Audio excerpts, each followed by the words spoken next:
Hey everyone, I'm Dana Elfirovic, and welcome to Knowledge Mondays, your go-to weekly series for quick and actionable networking tips. I'm thrilled to introduce you to our special guest today, Frank Agin. Frank, thank you so much for being here. Well, thanks for having me, Dana. I appreciate it. This month, our theme is referrals.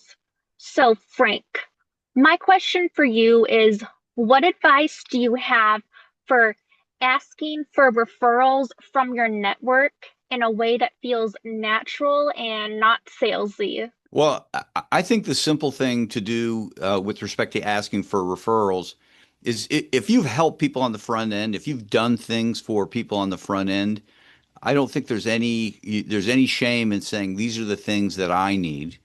Um, my advice as far as asking for referrals is don't, as long as you're not pitching them, they're going to listen to what you have to say. You shouldn't feel salesy about it. But my advice is when you ask for referrals, you need to ask yourself before you make the ask itself, am what I saying clear that they're going to understand? Because a lot of people will ask for referrals and hey, send me people who need a holistic coach. And it's like, okay, I don't know what that means. So you need to try and be clear with people as to what you're looking for. And again, most people who, especially if you've helped them, are going to be very interested in helping you. So you just throw it out there. There's no real magic to it.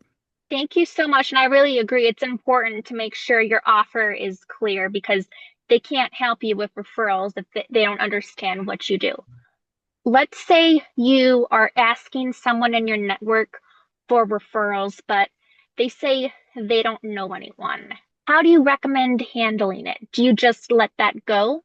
I do. If somebody, and this happens to me, right? I'll get on the call with somebody and what's a good referral? Who are good introductions? And people will say, ABC. And I think as humans, we're not necessarily good in the moment as coming up with things. And then as soon as I hang up the phone or get off a Zoom call, it's like, oh, that person, that person, that person. Here's an example. Before we hit record on this, you said, hey, do you know of other people that can be on your Knowledge Mondays? If I knew other people. And immediately my mind went blank. I mean, it just went blank, right? And then I just took a deep breath and it's like, okay, I can think of two people. Now, as we're talking, it's like, okay, I'm getting ready to write another name down. As soon as we're done, I'll write another name down. And I know as time goes on, I'll be able to write more and more. So I think it's okay to go ahead and ask people for referrals. And if their answer is, I don't know anybody, I wouldn't despair because you've planted that seed in their head, right? They Mm, know what you're looking for, especially if it's clear. And when they come across it, you'll come to mind. Pressing them, I mean, I've had people who've pressed me, hey, give me a list of three people. I can't think of anybody. Oh, come on, you can think of people. It's like you're putting more pressure on me, mhm. it's not helping me. Um, Let it simmer, and something will happen. The other thing I'll say, Dana, is this. This is a mantra in sales. Some will, some won't. So what? Right? Some people are going to come through and help you, and there are people out there who are like you, who are just are givers or naturally have a natural proclivity to helping other people. Some people don't. It's not in their DNA. So what? Move on. I would rather know on the front end. And another follow-up question, just because I know this is very short clips, but you just have such a great wealth of knowledge. So how do you determine whether someone is like worth staying in contact with them? Like if they're worthy of, being in your network, like measure, if they are doing anything for you. Like how do you, we don't want it to seem transactional, but Right.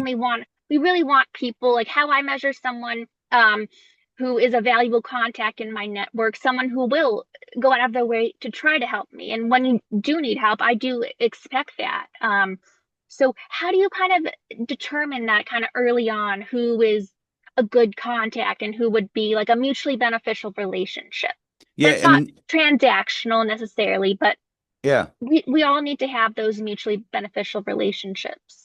Yeah, it's hard to determine early on because everybody will say, "Yeah, I'm that person," right? I'm a giver. Everyone will say that. And you kind of have to test people, if you will. Um, and so I certainly try to keep in touch with people, and I might send a follow up, and then I might send another follow up. And if I never hear back from them, then obviously it's going nowhere. If the only time I hear from them is when I initiate the conversation or initiate the email or whatever, then that's problematic too. So in time, you sort of get a sense from people, okay, they never responded. They're not interested in engaging. And when I say engaging, it's, we're on Zoom right now and that's great. But we're also engaged when we're just emailing back and forth. Hey, Frank, I'm looking for this. What's your thought on this? I've got this new client, Richard. I want you to meet him. It doesn't take a lot of time, but that's kind of engagement. Um, and if people don't have the bandwidth to do that, then they're probably not good to keep in your circles. And so they'll just naturally fall out. And what's going to happen in time, for your audience, you'll notice that, and this is kind of one of my many, many sayings. My kids roll their eyes every time I open my mouth.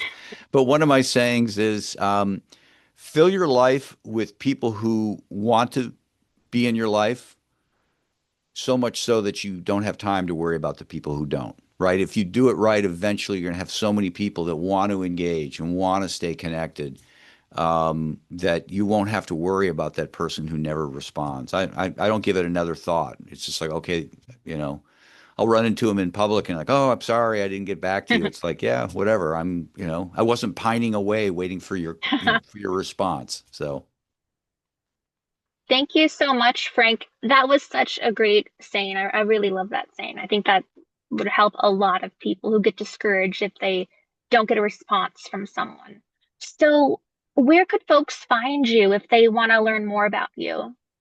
Uh, certainly on LinkedIn, Frank Agin, Agin. But I also have a website, frankagin.com. I have social links on there.